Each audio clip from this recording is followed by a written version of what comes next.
Hello everyone, welcome back to my channel. আশা করি তোমরা ভীষণ ভালো আছো। তো আজকে বৃষ্টি ভেজা দিনটা নিয়েই তোমাদের সাথে সঙ্গে নিয়ে শুরু করলাম আর কি। তো পুরো ভিডিওটা অনুরোধ রইল দেখার, একদমই স্কিপ না করে পুরো ভিডিওটা দেখতে থাকো। তো আজকে এরকম একটা ওয়েদারের মধ্যে বৃষ্টি ভেজা দিনে খুবই ভালো লাগছে, অনেকটা দিন গরম কাটানোর পর।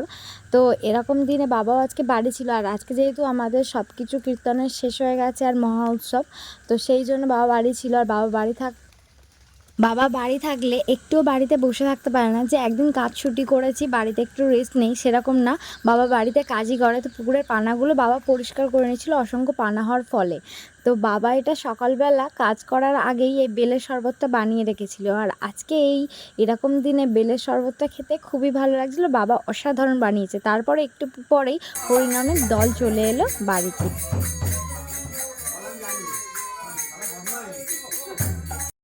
3 দিন কীর্তনিয়া থাকার পরের দিন যে মহোৎসবটা থাকে, সেদিনকে নানা নিয়মের সাথেই এই উৎসবটা শেষ হয় আর কি। মানে আমাদের যে পুরোপুরি বছরে একবার যে কীর্তনটা হয় সেটা শেষ হয়ে যায়। তো সেখানে অনেক রকম নিয়ম পালন হয়, যেমন এই যে ডন্ডি কাটাটা পালন করা হতো। এই ডন্ডি কাটাটা সবার নিয়মের মধ্যে পড়লেও কিন্তু যে যার মানসিক অনুযায়ী প্রতিটা বছর তারা মানসিকটা পূর্ণ করে ভগবানের চরণে।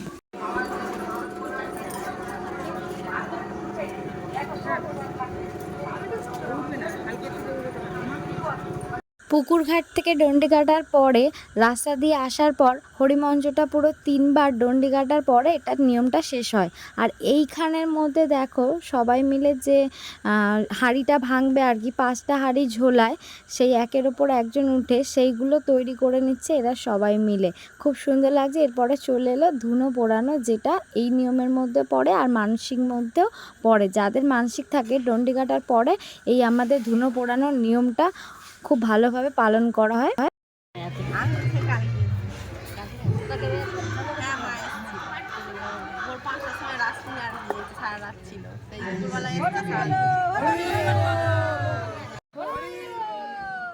এই যে আগুন নিয়ে যে নিয়ম কানুনটা এখানে পালন করা হয় পুরোপুরি ধুনার সাথে, এটা কিন্তু দেখতে খুবই ভালো লাগলেও এটা কিন্তু খুবই রিস্কের একটা কাজ। তো যিনি করছেন তিনি প্রতি বছরই আমাদের এখানে করে, আর আমার বাবাও এটা করতে পারে, আর বাবা অন্য বছর করে। এবছর এখানটার মধ্যে বাবা ছিল না, বাবা অন্য কাজে একটু ব্যস্ত ছিল। তো এখানে ইনি খুব ভালোভাবেই করছে, কিন্তু এটা খুবই রিস্কের কাজ। সবাই অনেক মজা পায় দেখে, আর প্রচুর লোক দেখেছো কতজন লাইন দিয়ে দেখছে।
আমাদেরকে নিয়ে যখন এই হাঁড়ি মানে সাজানোটা দেখালাম, যে বললাম যে 5টা শাড়ি একের পর এক সাজানো হয়েছে আর সেটা ভাঙা হবে, সেটা কিন্তু মেন হাঁড়ি না। দেখো মাথায় নিয়ে একজন যাচ্ছে, ওই হাঁড়িটা আমাদের মেন হাঁড়ি, আর ওইটা ভাঙার পরেই আমাদের পুরো নিয়মকানুনটা শেষ হয়।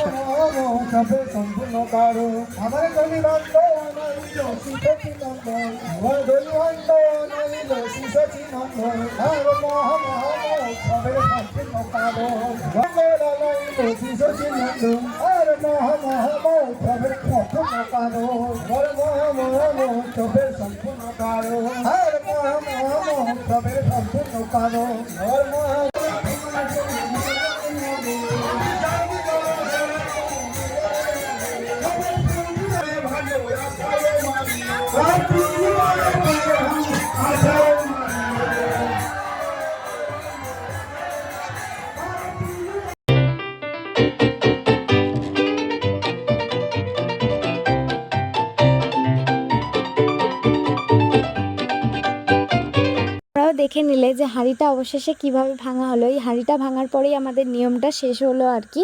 আর সবাই কত উৎসাহের সাথে একসাথে হয়ে মজা করছে। সেই তো 1 বছর পর আবারও 1 বছর অপেক্ষা। তো ভিডিওটা তোমাদের ভালো লেগে থাকলে প্লিজ চ্যানেলটিকে সাপোর্ট করার জন্য সাবস্ক্রাইবটা করে দিও। আবার দেখা হবে ব্লগে কোনো